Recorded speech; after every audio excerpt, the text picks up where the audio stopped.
Hello, this is Steve Jalsevac, and welcome to LifeSite News. Today we have somebody who we've written about quite a bit on LifeSite News. I think we've done about 90 articles on him over the years, and he's a very interesting person who has been involved in an ongoing, many years battle, which is now at reaching a higher level of, how would you say, attacks against him in the Toronto Catholic school system. He's a trustee in that system, an elected trustee, a representative of the people. And that board is one of the biggest school boards in North America. Most people don't realize the size of it. Anyway, today I'd like to welcome Michael Grande. Welcome, Michael, to LifeSite News. Okay? All right. So, Michael, am I right about the size of the Catholic school system? Do you recall how many students, how many teachers, somewhere along there? Or? Well, we used to be at 102,000. Now we're down to 82,000. Oh, yeah. So we lost 20,000 over the last decade or so. And what caused that to happen?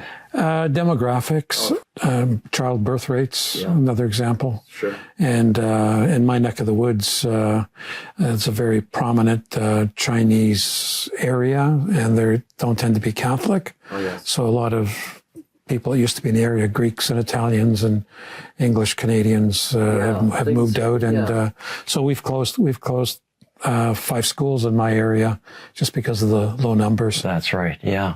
Well, you come from Italian Catholic background, right? Yeah. Tell us a little bit about your background, like from the many years that you've been. Were you born in Canada, or? Yes, I was born in Canada. I couldn't speak English when I went to school. I had to learn English when I went to kindergarten, and one of the challenges was the way my name was spelt in Italian was interpreted as being Michelle, being a girl. So when the teacher would call for Michelle, I put my hand up and said, no, I'm looking for Michelle, a girl. And the Italian pronunciation is Michele. Yeah. So my mother called me Michael Anthony in English context. So I went to Pape Avenue Public School, which I had to cross railroad tracks on my own when I was entering kindergarten, believe it or not. We lived at the corner of Pape and Gerrard in those days. In Toronto? In Toronto. And our home was sort of like a transient home where people who in those days you were sponsored to come to Canada.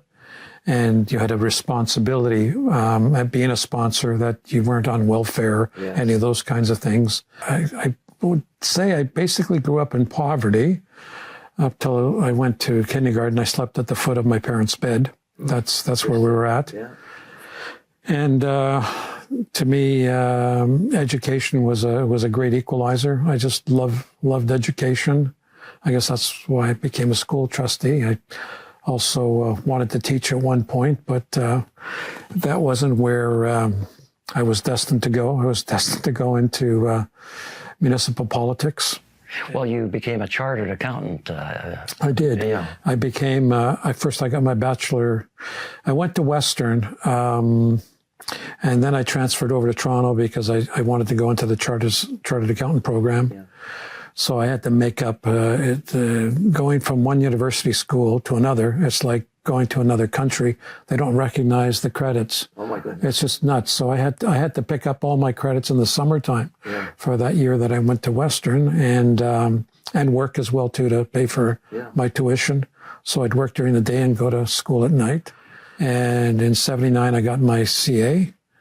I also then started to study at the St. Augustine Seminary to do my Master's of Theological Studies. And why did you do that?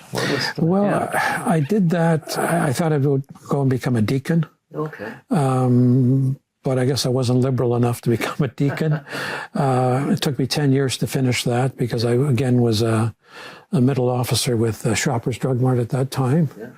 And I got it after 10 years.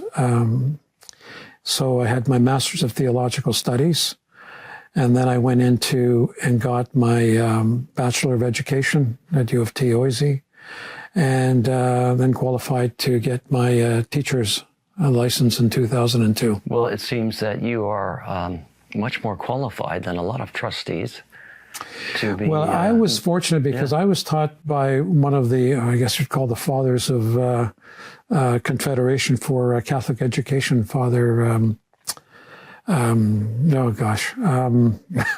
Matthews, Father Carl Matthews. Yes. So like he was there in the days of full funding and the campaign for all that kind of stuff. So it's like, if you sat down with MacDonald, for example, John A., you'd get a better perspective of the lay of the land. So Father Carl Matthews was certainly a father of equal funding. Yeah.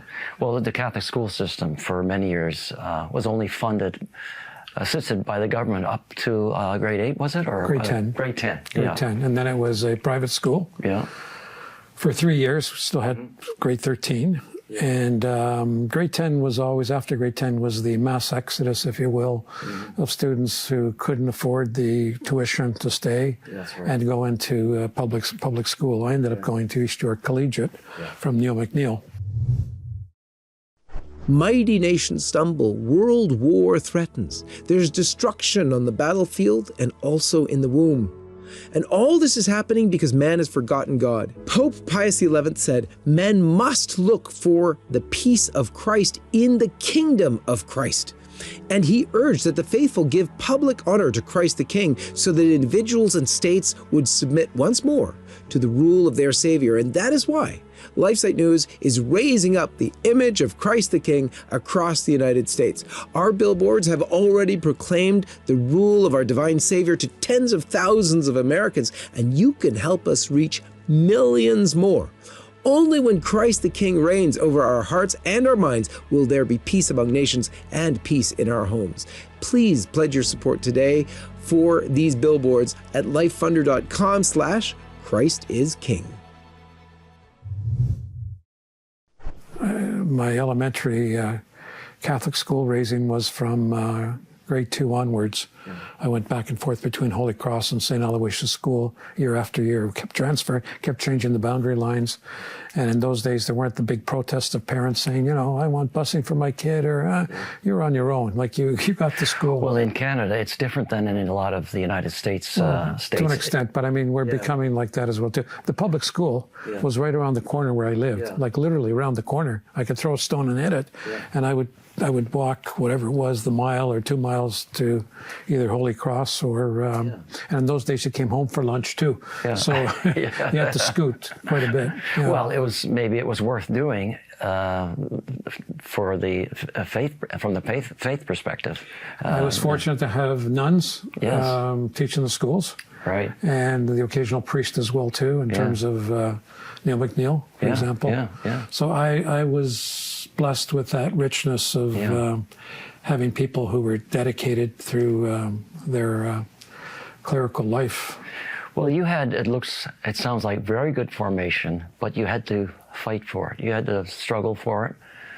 And I think that's, to a large degree, has made you what you have become. Nothing came easy, is that correct? No, nothing came easy. You had to work for it. Yeah.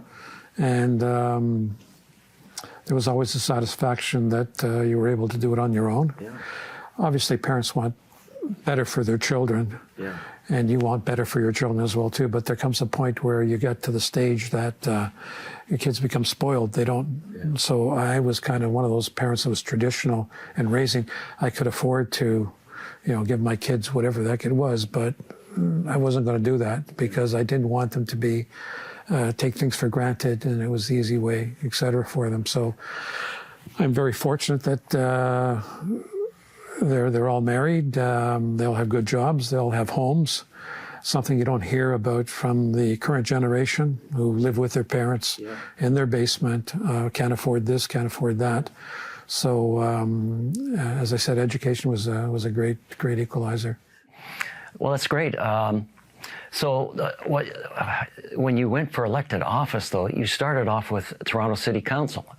That was your first. No, I started off with taking out an incumbent for the the Metropolitan Separate School Board is what they called it back then. Yeah. That was in '93, and myself and a very dedicated man, David Hogg. Yeah, oh, yes. We, the two of us, went in there to try and clean up some stuff, which we just found kind of bewildering. And so we we shook up the place. Yeah. And which needed shaking up, I guess. it did, because there are things that, we're here for the students, but it's like the glass of water. Everybody gets to drink from it, the staff, the teachers, the unions, and everything else. And then what's left over falls to the students. Instead of saying, the students get the first drink out of the cup, and then everything else falls from it. So no matter how much money, no matter how many strikes, etc., never filtered down to the students, always filtered down to the staff. Yeah. Wow. And was the union, was it as strong then as it is now in those early years? I would say probably about the same. Yeah. We had the Joanna Mannings of the world at the time, for those people that could remember that. Yeah. Very liberal. Very, very liberal. They're all liberal. The irony was, it seems that most of the people that represented the union, either in the schools or globally generally, were very liberal, extremely liberal. They had their own, the coalition of concerned Catholics, I think, was the buzz at that time, etc. They wanted to change church, and they wanted to change this, and they wanted to change that. And there were a number of us back then where we started to teach our own kids catechism. That's where I met you at St. Aidan's, where Saturdays we would get together and have our kids participate in some religious instruction. Just for our American viewers, in the United States, most Catholic schools are run by the parishes. That's not at all the situation in Canada. There's large boards, heavily government funded, so it's a very different situation and much harder to control. But the situation in Canada was that we couldn't afford, most parents couldn't afford going to Catholic schools. So we had to depend on Catholic funding, and that had its major downsides, of course, as well. And the church just lost complete control of it in many ways. So that's interesting that you went through all that. So you were so many years as a trustee initially. I was a three-term, I knocked out an incumbent. I did 3 years. My own sense of value was, you don't want to stay there forever. You go in, you do your best. Once a decade has passed, time to move on. So then I moved on to city council. And I did 3 terms at city council, knocked off an incumbent there as well too. Now that was a very large enterprise that you were a controller, or what were you doing in there? Well, I was. I was the trustee the first time. I worked for Shoppers Drug Mart as their controller. So going to school and for the Toronto City Council. From working at Shoppers to going to school at night at St. Augustine's to being a school trustee. So I was doing all 3 of those things, and my wife was at home at the home front. So I was doing those things, and then. Once the company got sold to Loblaws, I was given a package, and I used that package to finish off my Master's of Theological Studies at St. Augustine, St. Mike's. And then I ran for city council, knocked out an incumbent, and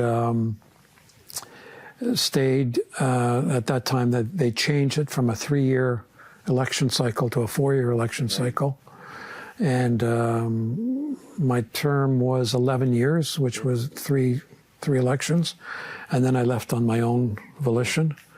Again, just, But the Toronto City Council is a major council. Like it's a large city. It's very large. I was the budget chief. That's right. For 2 years there, and brought the budget in line and what was night and day. The size of the budget at that time?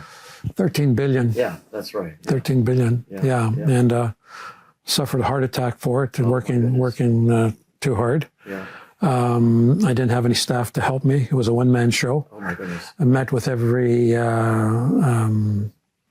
director at the city and the various zoo and art and all the everything that the city would spend a penny on, I met with all those people if they got city money. Yeah.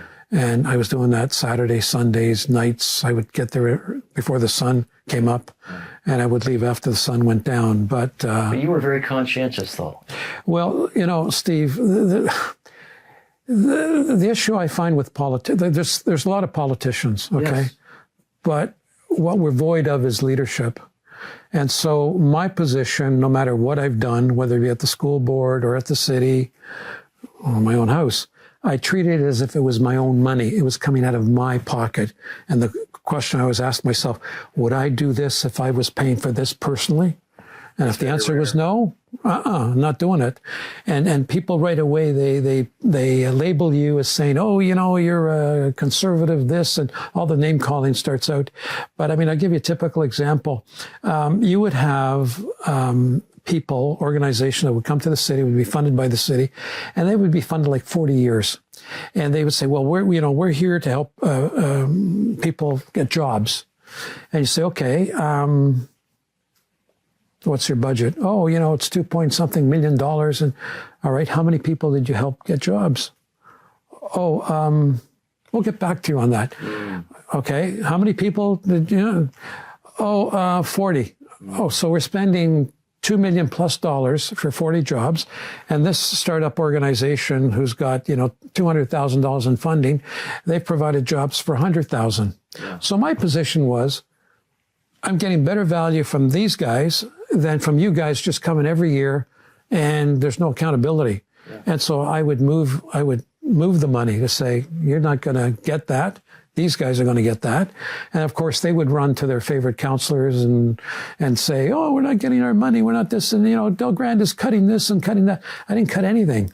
Yeah. I just took better value for those monies to achieve the same thing.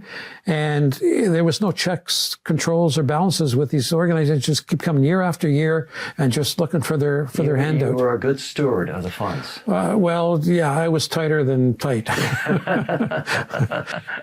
Well, it's a marked contrast to the situation that there is now in Toronto or any politics. Well, in Canada. it's ridiculous. I never tried to buy votes. Mm-hmm. I didn't play any of the shady games that were going on there. Yeah. I should have wrote a book.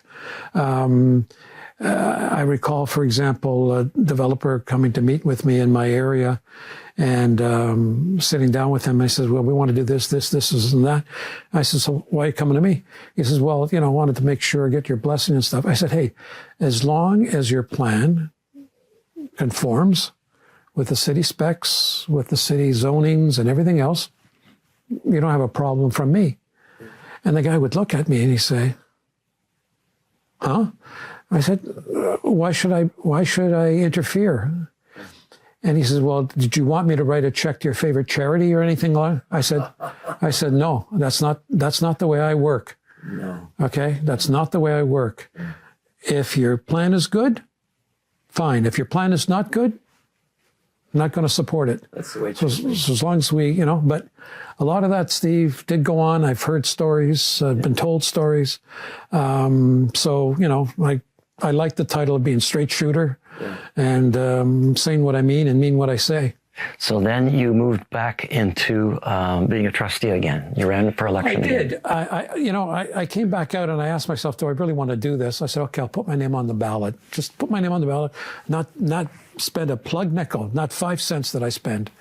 And I got reelected with a significant majority. Because of your name recognition, I guess, or you just knew how to run a campaign. Maybe. Look, when I left City Hall, then I started to meet people in the supermarkets and in the community and stuff and say, oh, Councillor Del Grande, why did you leave? We liked you. And I said, well, nobody told me they liked me. I said, I'm just doing my job. I said, now everybody comes out of the woodwork and say, why did I leave? And so when I went into the trustee thing again, same sense, 3 terms. Yeah, so I was picking up from my son after I'd left the first trusteeship and went into City Hall. My son took over from me. And he was well-liked, very much so. And then he decided to run provincially. He wasn't successful. But again, that's the game of politics and dirty politics. Yeah. And politics is very dirty. It's very hard. And I always say to people, I don't like being a politician. I don't want to be a politician. Yeah. But somebody's got to do it. What do they want? Well, Steve, again, money talks, right? It's sending a message of where your backside is, and that's the bad part about the politics. So it's a culture that you win an election and then you're campaigning the very next day. Yeah. Okay, I never campaigned the very next day. My position was I couldn't care less if they reelected me or not, because I wasn't there to be a lifer. Yeah. And I hired staff, and even I had to get my staff to understand we're not going to fall into the same trap that City Hall is well known for. So, for example, when people would call my office, 9 times out of 10, if I was there in the office, I'd pick up the phone myself and I'd say, Councillor Del Grande speaking. And I say, we want to talk to Councillor Del Grande. I said, speaking. No, Councillor Del Grande. I want to talk to Councillor Del Grande. I said, you're talking? Oh, this is Councillor Del Grande? Incredible. Because I would say to my staff, look, pretend you're the person at the other end of the phone. Yeah. Do you want your call to always go into messages, go into a dark hole, and you never know what's happening? Yeah. I said, you have to think that's you that's calling. If you called up for a follow-up, you write in your journal and say, I'm going to call Steve back in 5 days. I'm going to find as much information. And if I don't have any information, I'm going to call Steve back and say, Steve, I've called. I haven't gotten any information. I'm going to try again to see different people if I can get you an answer. I said, that's service. That's what it means. And I never modeled myself after anyone, even Rob Ford. I mean, Rob for this. Never modeled, because I was doing that back in the days of school trustee. Yeah. And I would get phone calls from all over the city. Yeah. And it was a lot of times, oh, no, I'm sorry, I can't help you. You have to talk to your own, I never did that. I said, how can I help you? And your trustee is Joe Blow. You should talk to him, and these are the points, and this is how you do it, and this is how you go about it, et cetera, et cetera, et cetera. Thank you very much. That's amazing. That's what most people want an elected person to do. But there are so few that do that now. Steve, I went around in my car at least once a month, every single street in my ward, and I would make note of the lights out, street lights out, the roads got potholes here, etc. And I'd have a big list at the end of the whatever, and I give it to my staff, and I say, now you call transportation, you call hydro, you call this, to fix. Yeah. Because a lot of times people wouldn't call in. Yeah, yeah. And so I took it upon myself to say, I'm responsible for this area. I'm going to go out with a staffer in my car, and I had a sign on my car, frequent stops, and, Councillor Del Grande, and people would stop me on the street and say, oh, Councillor, we got this problem and this and this and this and that. Get it down and get after the people to go after. And if they didn't, Steve, I'd call them into my office and we'd have words. Yeah. Yeah. Very good. Well, that's wonderful. Now, you went back to the school system, the Catholic school system, and there must have been something that drew you to that as opposed to the civic responsibility. Well, as I said, I believe in term limits. Yeah. I believe our society would be a lot better with term limits. Yeah. And the argument against that as well, the people get their opportunity to vote, but there's an advantage of being an incumbent. You get to do newsletters, you get to do stuff at the expense of the taxpayer. And I never felt comfortable with that. I never felt comfortable with doing, the thing in the park or this or that, or putting out newsletters with my face all over the place. Yeah. My newsletter had less of my face and more of down to earth. Yeah, things that are going on. Down to earth things with respect to keeping people in the know and letting them understand what was going on. And, what monies were being spent and weren't being spent. And I had a couple of the community housing areas in my ward.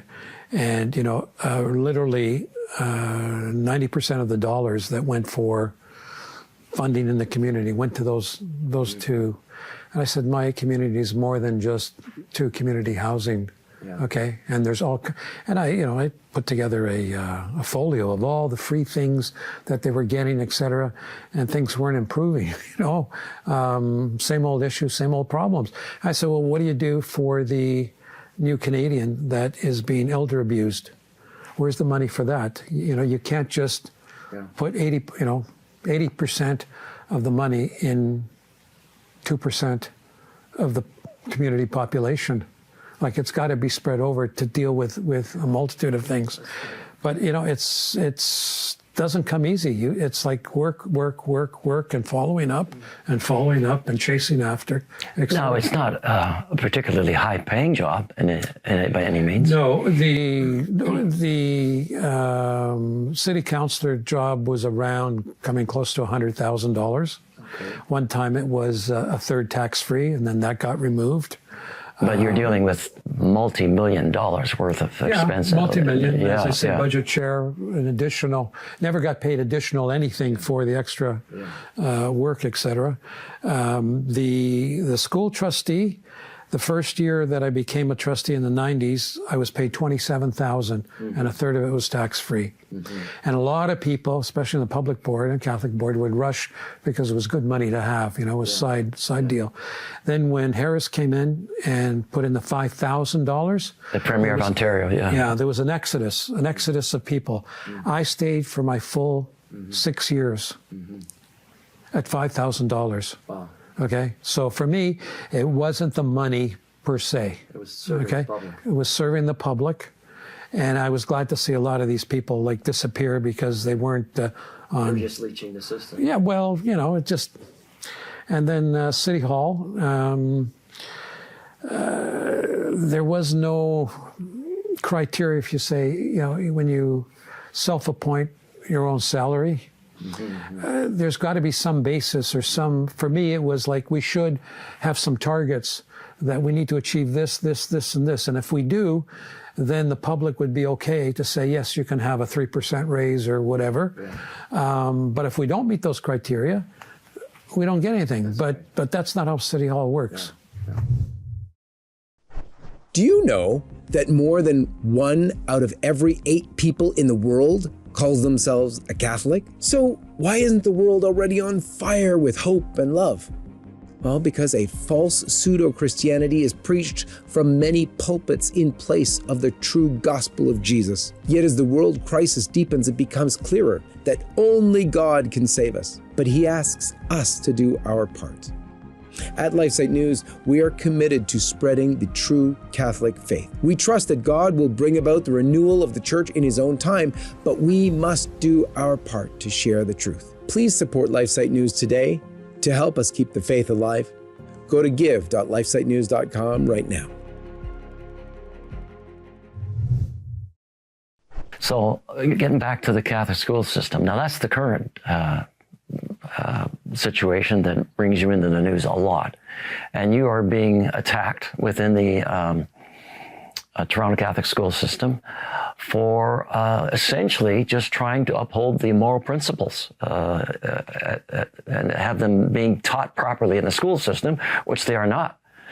And tell us what has caused the current furor that you are being I don't know if you're being sued, you're being charged. Well, what is you're under? I'm fighting what they call three fronts, on 3 fronts. The first front is with the school board itself. Yeah. The second front is with the Ontario College of Teachers. Okay. And the third front is with the Human Rights Commission. All right. And different rules for different people. But it seems like they're all determined to work together to get you out. Well, my first volley was in March 2019, where I had a activist teacher, it's public knowledge, Mr. Paolo De Bono, accused me in a meeting of saying something negative towards the LGBTQ plus community. And I was incensed. I was taken aback. I said, like, what are you talking about? I don't talk about, LGBT people. I just get on with what I got to do.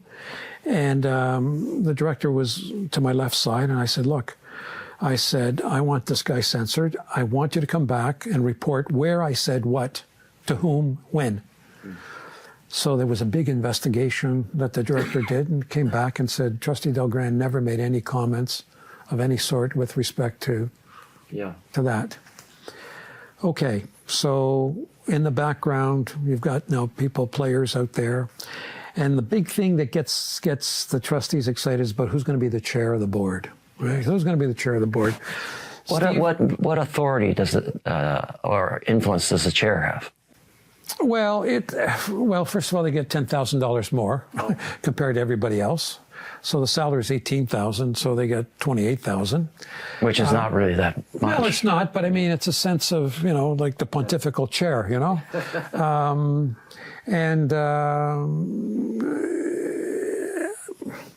it looks good on resumes, especially if you want to run for higher office. Oh, I was the chair of the student achievement committee. I was the vice chair of this and this and this and that. It was all for nomenclature to beef up your... Many trustees go on to be members of provincial parliament or even federal parliament. Like they're not in there because they want to hang around. They're in there for a stepping stone, a good majority of them.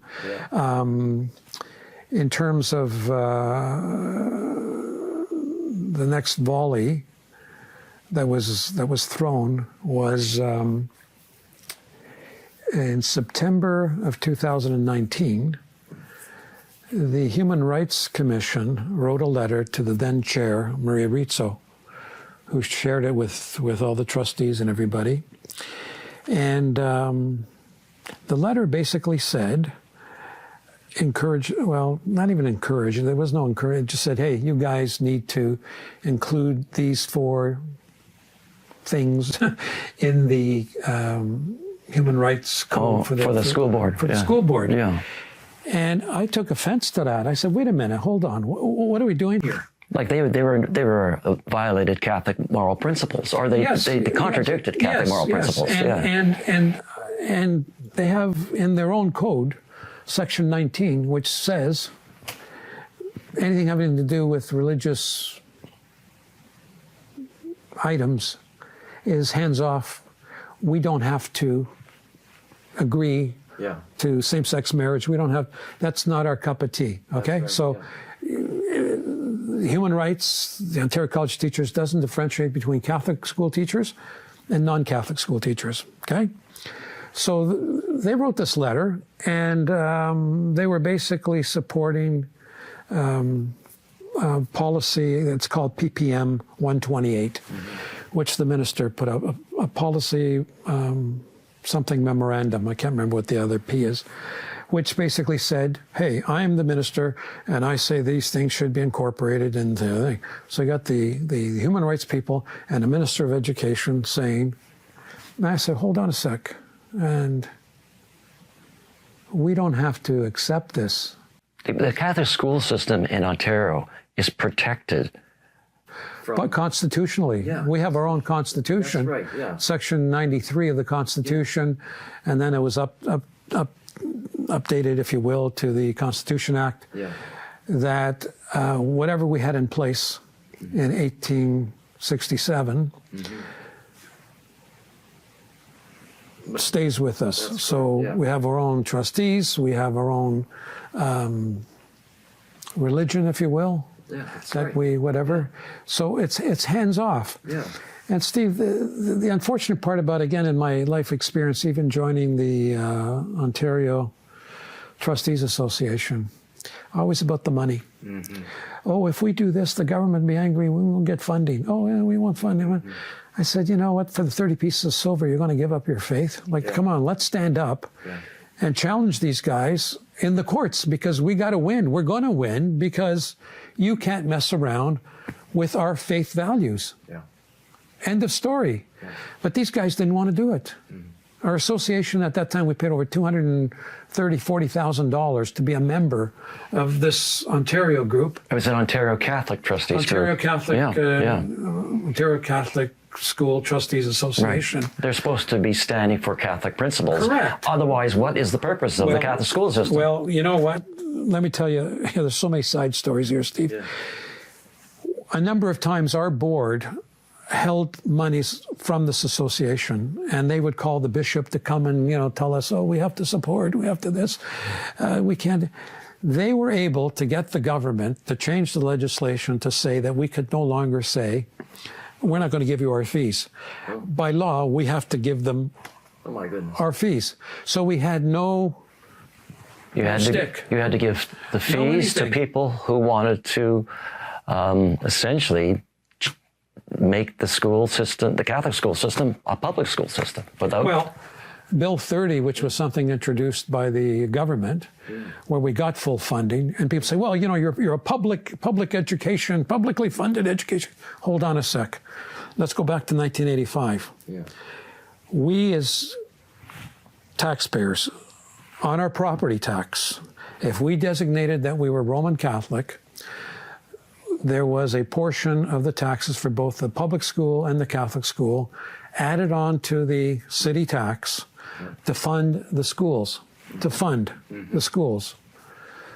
So we were funding our schools since 1847.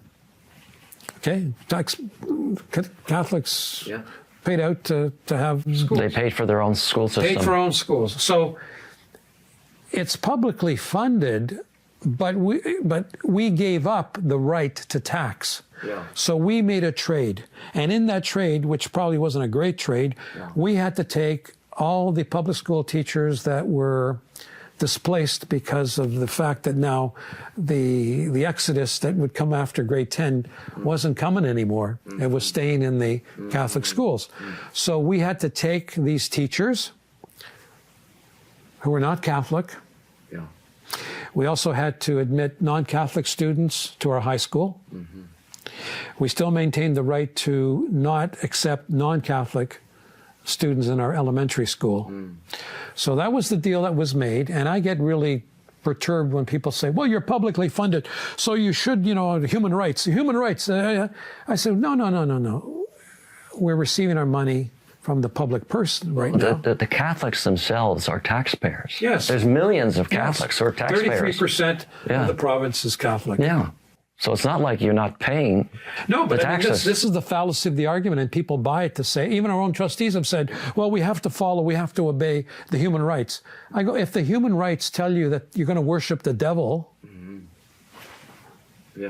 you're telling me that's what we're going to do? Yeah.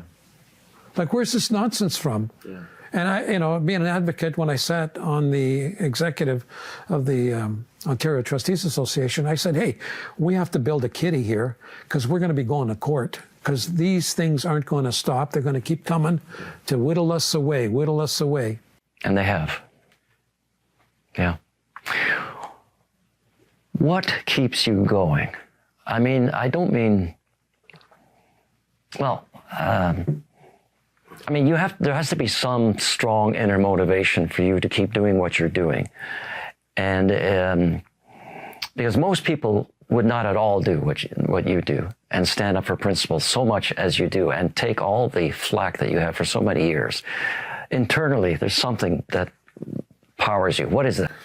Well, the Beatles song says, with a little help from my friends. I mean, I get a little help from Campaign Life. Yeah, the pro-life organization. Yeah, pro-life. I've been pro-life since the 70s. Yeah. I used to go do the marches to the jails where they used to jail people who rescued and things like that. Etc. I was the guy that was carrying the flag at the front of the line. Yeah. So I was involved fundamentally.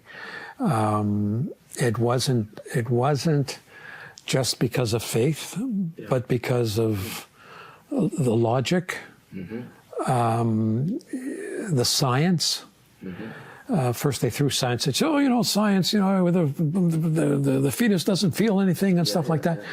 And the science came out to prove that it's children were, like the word butcher, I think, stood out for me, that children were being butchered in the womb in order to provide some sort of birth control. Oh, yeah.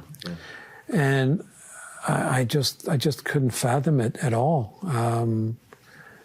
it was wrong, but our society was being told, it's a woman's choice, it's a woman's body, and they in the schools and in the media, etc. The media's played a great part, sponsored by the government, who's given hundreds and hundreds of millions of dollars to the they call it pro-choice, I call it pro-abortion people, to the abortionists.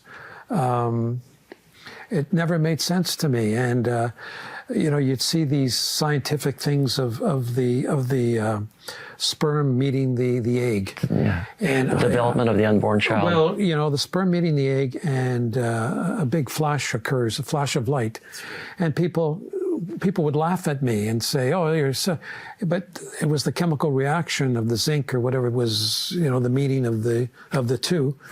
And it almost says the creation of the soul. Yeah. Okay. So that's science. And now they prove more and more that, at 23 weeks, children can live outside the womb. Mm-hmm. Not a lot of them, but a good number of them can. Children survive abortions. It's just horrific. And, which is the lesser of the two evils? I mean, we have this issue with contraception, etc. But what is the lesser of the two evils? So prevent an abortion by being safe versus using an abortion to correct. It's a very, it's moral theology and stuff. They're both sinful, but sometimes, one is a better outcome than having no life at all. So you're constantly thinking of the moral relevance of decisions in one way or another. It seems to me that's what you do. Look, I grew up. I grew up the old-fashioned way, where family was everything. Mm-hmm. Where if things happened in the family, things were fixed in the family. Girls got pregnant outside of marriage. Ironically, my own family line, which we had been investigating for over 10 years, doing a genealogy thing. I come from the line of an unwed mother called Grande. Never knew who the father was, but her son was Joseph, and Joseph begat Michael, and Michael begat his son Joseph, and Joseph begat me. So in those days too, they had methods of abhorrence to abort. Mm-hmm. So it's ironic that my line comes from an unwed mother who kept the name Del Grande. And thank God for that, for all the good things that you've been doing and are doing right now. What's been, over the years in doing this public work for the school boards and for the city, what's been one of your biggest highlights, if you can recall any? One of my biggest highlights was the introduction of allowing Orthodox children in our elementary system. Oh. Orthodox children coming from the 5 patriarchs that were originally set up. Okay, so we talk about union, and we talk about union with the Anglicans and stuff. We're not going to have union with the Anglicans. They have female priests unless we start bringing in female, becoming something that we weren't never created to be. So that was a big accomplishment for me to recognize. They're people of strong faith. People of strong faith, Alexandria, Jerusalem, Rome, Constantinople, and I think it was Antioch. The 5 centers, if you will, of Christianity. The apostles went to different areas. Now, again, the breakup of 1054, Constantinople with Rome, that's where the branch went off between politics and between the substance of the Son. The Son begot of the Father, the Father begot the Son, and the Holy Spirit. And there was a theological disagreement between the two churches, etc. So they went off on their own way, and our church doesn't recognize the actual Orthodox from the 1054 split, but it still recognizes the Orthodox that maintain their orthodoxy. Yeah. That could be consolidated in our schools, because I would get phone calls from mostly Coptics, and they'd say, hey, but our faiths are close, and we this and we that, and and I just didn't have the heart to refuse children. Now, some cases it was more convenient to say, well, school's across the street, so we want to go across the street, as opposed to go to the public school over there. But when you think about evangelization starts as soon as they get into the school. Mm-hmm.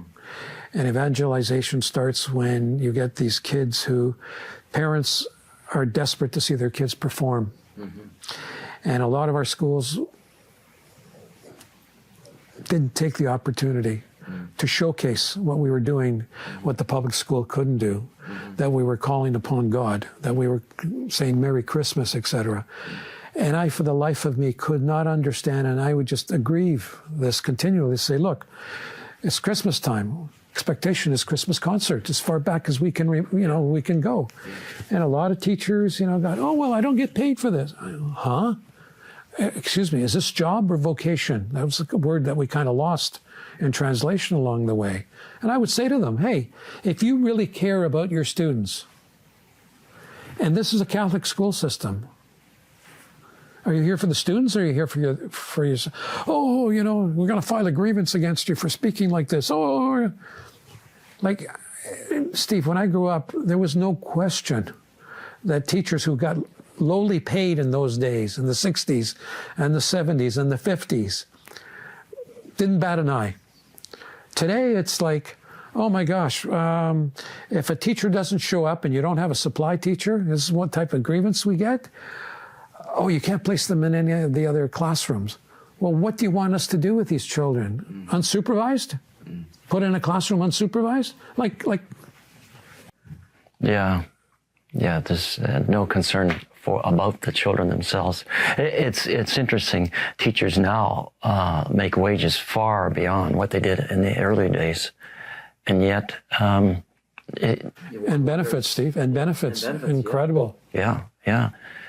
And yet they seem to want to give far less,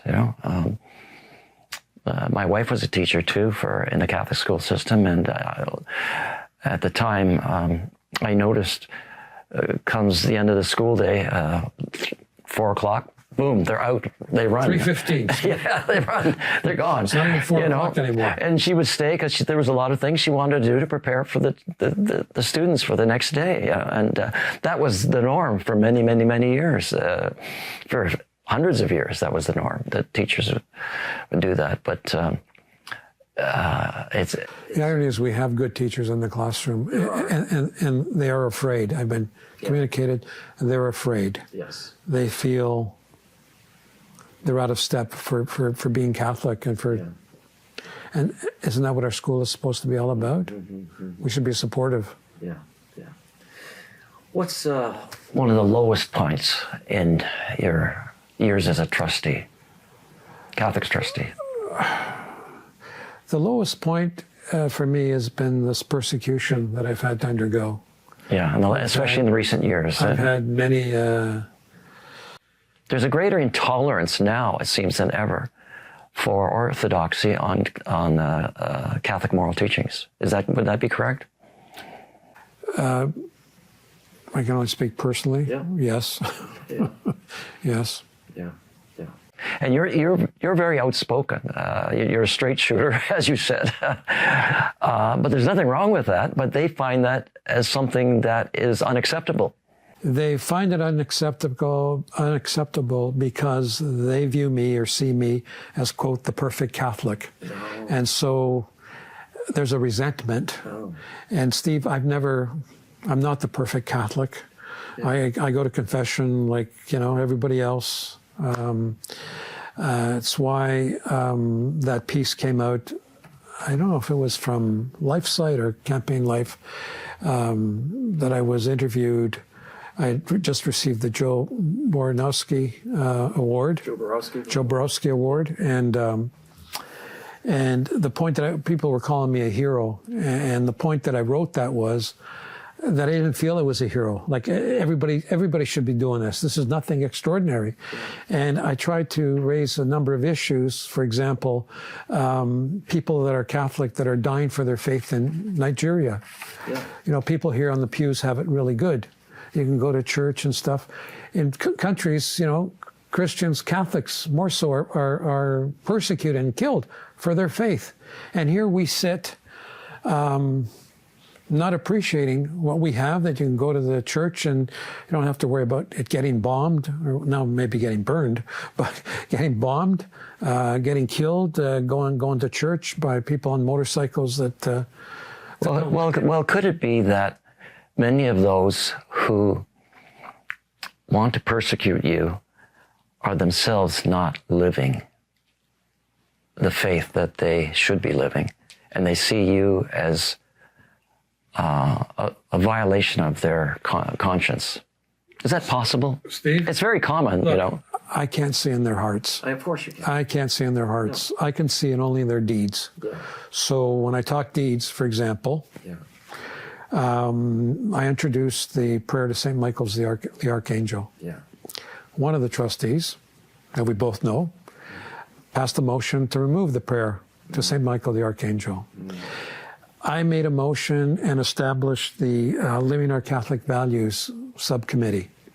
And it was the very first time that we had the Archdiocese and the Trustees Association at the table. And my whole modus of doing that was to say, hey, let's anticipate problems. Let's talk about them before we get hit with them in a environment that we can share and be prepared. Well, another trustee decided after this whole thing with the human rights business, voted to get rid of it. Okay. One trustee commented that the Bible was a little outdated. It should be outdated. Somebody else commented that quoting the Catechism and the Bible was hate speech. And this is a Catholic school trust? This is our trustees at my board, okay? And the Cardinal had to put out a letter, actually put out two letters to this group of trustees. One letter was, didn't name me directly, but he took question with the transgendered aspect of the terminologies. Now, ironically, I was invited by the Archdiocese in January of 2019, and September of 2019, and October 2019, to fight this business with this terminology. Yeah. The Archdiocese pulled a fast one on me personally. They threw me under the bus. The Trustees Association threw me under the bus. The Archdiocese did? The Archdiocese. And the trustees. And the Trustees Association. So there must have been something related to money. Because, Steve, when the debate transpired, I already knew that these cold-hearted people had made up their mind that they were going to give up our birthright with respect to saying, oh, but we want to be inclusive, Steve. That's the argument. I want to be inclusive with you. Forget that you're a mass murderer or you lead a bad life and stuff. Jesus loves you. Okay, that was the argument. And I said, well, yeah, but Jesus said, don't go doing that anymore. You know, don't sin. You're forgiven. And that's those are his commandments of love for us. Steve, I know that because I've been trained, okay? I believe I know my faith quite well. So in that particular debate, I used a tactic that I'd learned from one of my colleagues at City Hall, Howard Moscow. And Howard would make the most outrageous comparisons and what have you to make a motion from, usually went after Rob Ford to make him look silly, right? Yeah. So I introduced a motion. I said, look, I want this thing to go to committee, and I want us to look at everything. I want us to look at people that are this, and this. Well, let me read it here. The member offered an amendment to the motion suggesting that if proposed terms were to be added, then the board should also add to the list of protected classes transvestite, bestiality, pedophilia, gerontophilia, paraphilia, abasophilia, acrotomophilia, galamatophia, and it goes on and on. It's quite words I don't even know what they mean. Steve, we got to back up on that because first of all, my motion wasn't say, I want you to do this now. My motion was, if you're going to accept this, then let's send all these other things to committee and have the committee decide what's okay, what's not okay. Of course. So they took offense by that, and I said, but hey, Jesus loves them too, doesn't he? I mean, you told me. So, no. And this is contrary to our faith as well too, but you're accepting it. So if you're going to accept this, how far are you going to go? Because 2 years, 3? Well, you mentioned there was a slippery slope. Well, 3 years prior, maybe 4 years prior, they introduced the GSA, Gay Student Alliance. Yeah. And that was a big, whatever. And I said, okay, you've done that. Now you're doing this. What's next here? So I'm saying to you guys, look at everything, come back and tell us what's acceptable. What further, how much further do you want to go? It wasn't like I said, and then we got to the point that, all heaven and hell broke loose. And I said, look, I'm not serious with the motion. I just wanted to make my point that you can't, what you say on Monday, it's got to be the same thing that you say on Friday. You can't change Friday when you made Monday. But there has been a progression. There definitely has been. We accept one thing, and it's gone to the next thing, and it's gone to the next thing. So, Steve, in my debate, and by the way, I was never on social media prior to this. Yeah. I wasn't on social media after this. I just stayed silent, and I was getting beat up on social media, and they wanted my skin, and they wanted my this, and the game that they play is, Steve, you have to apologize because now that you've apologized, you need to resign, So I've seen those steps with other people. Yeah. So I'm not resigning because, first of all, I never named anybody. I never named any group. Mm-hmm. I was just, this is a debate. I'm not arguing with the audience. Yeah. I'm arguing, but the audience is offended. Yeah, but there were two sets in the audience. Mm-hmm. Those that were pro and those that were against. Yeah.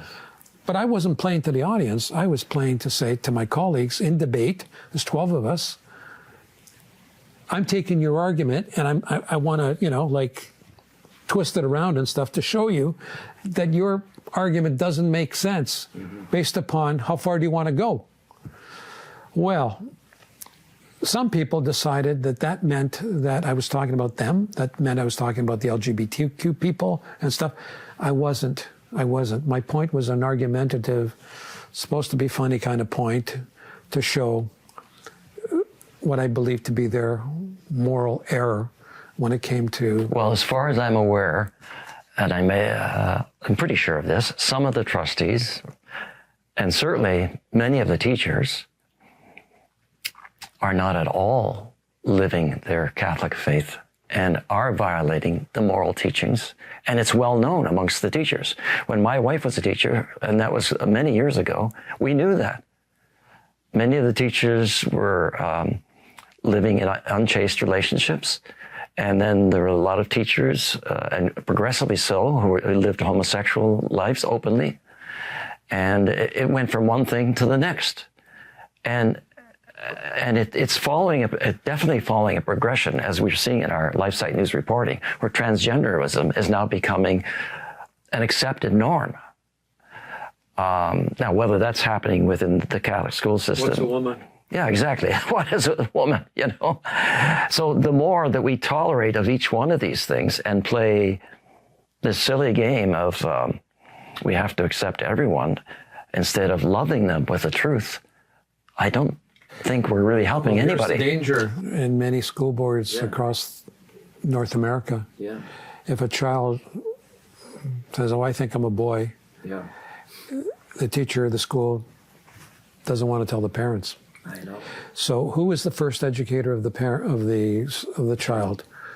The parents or the state? Mm-hmm. Is it the government? Mm-hmm. I just, again, I can't fathom. It's like, you know, I read Animal Farm and I read 1984 growing up, and that was all about communists and socialism, et cetera, et cetera. It follows the pattern. You know, you take them young. The battle with respect to abortion, et cetera, isn't in front of the abortuaries. It's in the schools. Yeah. And the schools are the number one target. Yeah. We got students coming out, Catholic schools, okay, that... They went in Catholic and they came out... Correct. Atheist or something else, you know? Okay, so I now get in trouble. All kinds of complaints are flowing from various parties. And I'm faced with the fact that this took place November the 7th. From November 2019, from November the 7th, 2019, till about 15 days later, that was the end of it, because the agreement at the school board is, once the board's made a decision, that's it, okay? And I never said a word. Yeah. But then all this stuff started to appear in the newspaper. I'm well aware that one of our trustees had a connection with this particular reporter, or a reporter from CBC, and got a phone call and stuff and asked me about this and that. And I thought, well, like, I lost, you know, I can't do anything more. Painting me out that, and boy, that went out across everywhere. And I thought, okay, I don't want to give this any steam, but I'll give one interview with the radio to explain the Catholic position with respect to all this. Not my position, the Catholic position. And of course the moderator, so ex-Catholic, one of them, you know, yesterday, oh yeah, the church. I'm going, hey, look, nobody's forcing you to be Catholic. You decide you want to go, that's your conscience. But for those of us who believe, and we have our Catholic schools, we expect them to be Catholic at the end of the day. Yeah. Not because Mike Del Grande says so. That's the way it's been since 1847. So that was it. And then even with that, I got accused of quoting Father, I can't remember, was it Lumberger? Talking about evil, right? Oh, yeah. But it was all part of the argument that I'd made that I'm not a hero, that we as Catholics have fallen, we're not strong the way we should be. It was an appeal to Catholics to Father be Dwight, Catholic. Father Dwight Longenecker put it best for me. You said, first we overlook evil, then we permit evil, then we legalize evil, then we promote evil, then we celebrate evil, then we persecute those who still call it evil. Well, that's exactly correct. That's truth. Yeah. So some guy, you got to know the timing here too. Some guy who was in cahoots with a trustee. I don't want to mention names because I don't need more trouble. But the reality is, and I have the documentation to prove who it was. On the 21st of November. So remember, I'm November the 7th. The meeting. November the 21st, they write to the College of Teachers. Mm-hmm. And they accumulate, Steve, 420 pages of agendas and everything else, and a lot of fluff as far as I was concerned. And it's like they threw spaghetti against the wall and said, this guy, you know what he did? Dun, dun, dun, dun, dun, dun, dun, dun, dun, dun. Okay, so I didn't know that until January, and I got a phone call from an investigator from the college saying, we investigate. And I said to the investigator, I said, look, I said, one of the problems I have one hand, if not two hands, tied behind my back because a lot of this stuff is going on in private. And I can't share private with anybody, even with the college, okay? Yeah. So there's things there I would love to say, but again, because of my values, I didn't share them. I didn't leak them. I said, I'm sorry, you'll have to ask the school board for permission or whatever the heck it is. I can't, whatever. So I was told, okay, there's a meeting coming up and yada, yada, yada.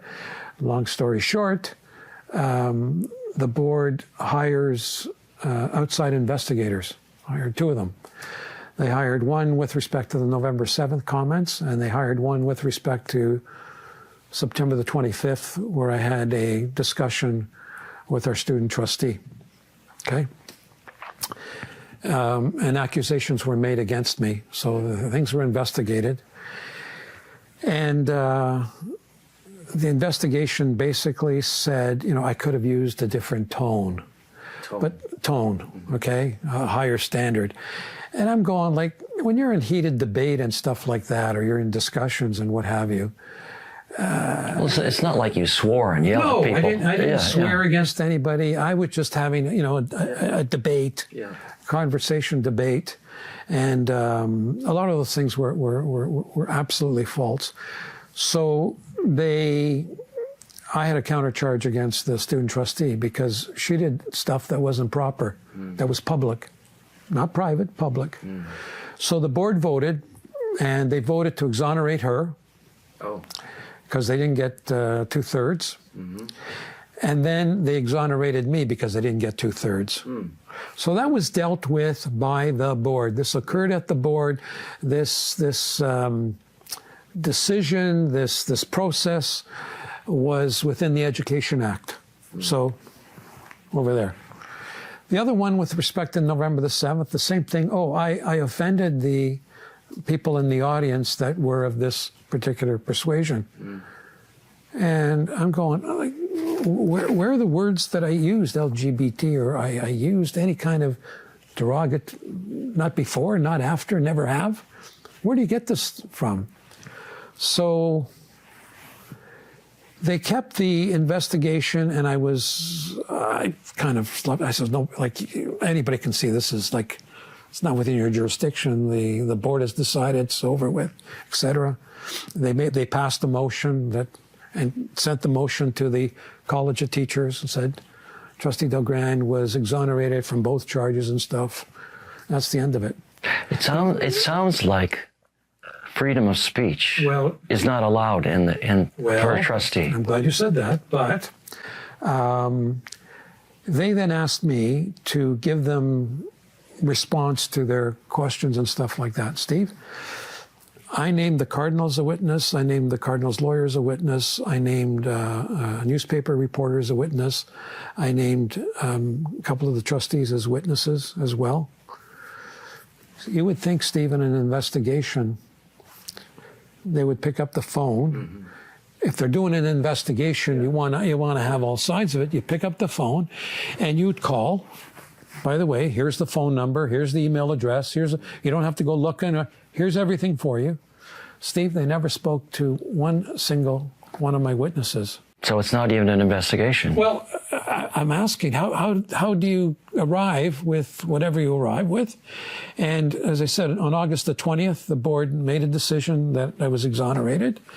I've never taught.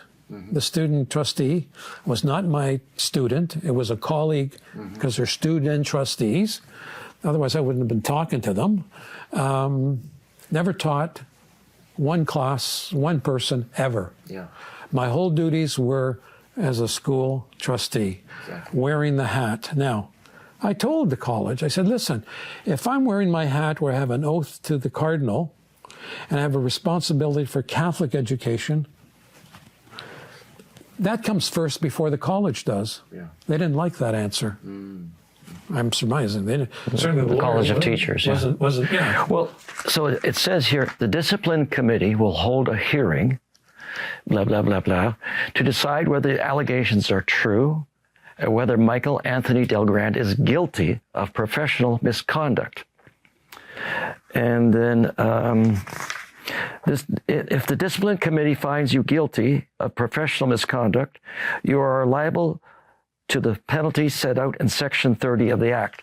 Now, of course, you've never taught, and yet this is the College of Teachers who's going after you in this instance, but you're still fighting this, and it's still major legal activity with substantial expenses, over $200,000 involved. More than that, Steve. Okay. More than that. But, and why are you still doing it? Because there's other reasons why you're continuing to fight this.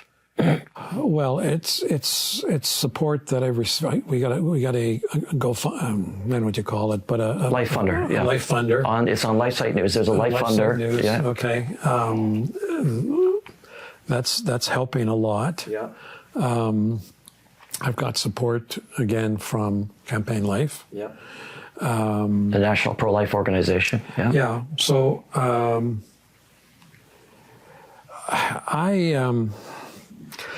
I don't know, but like if you lose, this could affect teachers. Well, solid, faithful teachers. So here's the thing that I pointed out to the college, and my lawyer has as well. Mm-hmm. There's no separate rules, criteria between public school teachers and Catholic school teachers. They're all lumped as one. Okay, so the message is basically saying that the way I interpret it is, and my lawyer, if the college has a particular position of thought, it's not anymore regulating my activity or conduct, it's regulating my thought, political thought. This is a case, not just for Catholic teachers, but it's a case, a unique case for all of Canada. Oh. Why? Because there are many professionals in politics, lawyers, doctors, accountants, dentists, nurses, etc. that go into political office. Steve, you can't look over your shoulder and say, gee, I better be careful what I say because my college may not like it and I can get disciplined. Mm-hmm. I'm not teaching, I'm not practicing medicine, I'm not, practicing law, et cetera, et cetera. You cannot debate, free speech, free thinking is fundamental to a free society. Yeah. Okay?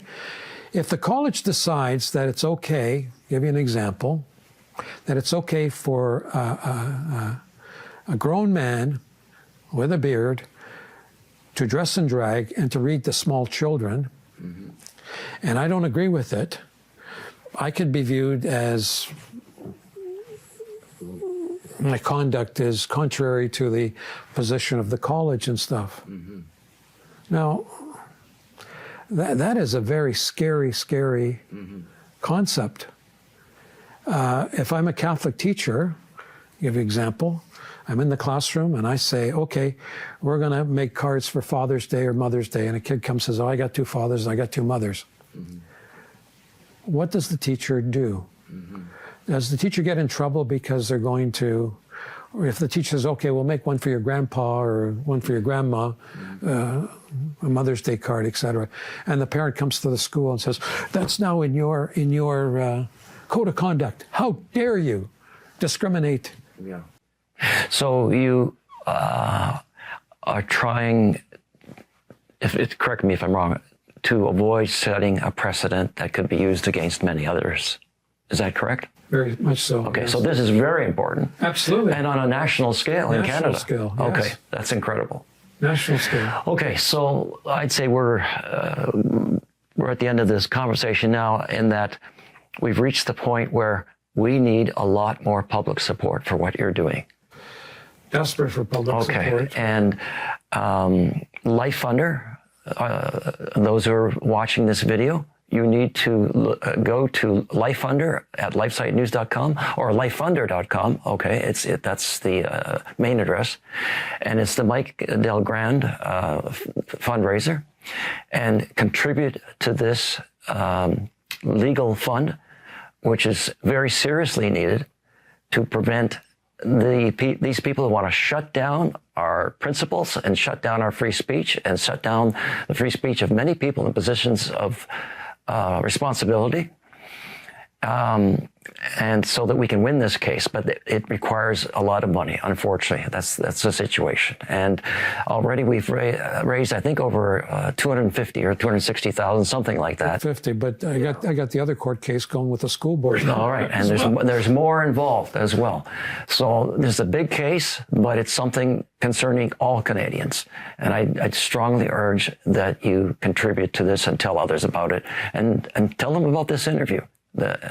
So, Mike, I want to thank you very much for this interview. I want to thank you especially for what you've been doing, not just now, but for many years. You've been tremendously courageous, and you've put yourself in front of a lot of persecution, but for the right reasons. And you're a wonderful example, as far as I'm concerned, to many people. So God bless you, Mike. And thanks so much for talking to us today. Thank you. All right. God bless you. Thank you. All right. Just a short follow-up to the interview. I was talking to Michael Del Grande, and we mentioned the Life Funder, but there's more to the story than I had realized. The Life Funder that exists right now, called Stand with Michael Del Grande, and it's sponsored by Campaign Life Coalition, which has been working together with Michael Del Grande quite closely, has a goal of $275,000, and $225,000 has been reached so far. And that's for the various cases issues that Michael is dealing with. One from the school board itself, one from the Trustees Association, and one from the teachers union. But his actual costs for all of the what I would call lawfare cases against him, such as Donald Trump is enduring in the United States, cases which are making something out of absolutely nothing, the expenses now are actually about $1 million. So he's in need of considerable financial assistance right now to continue doing this.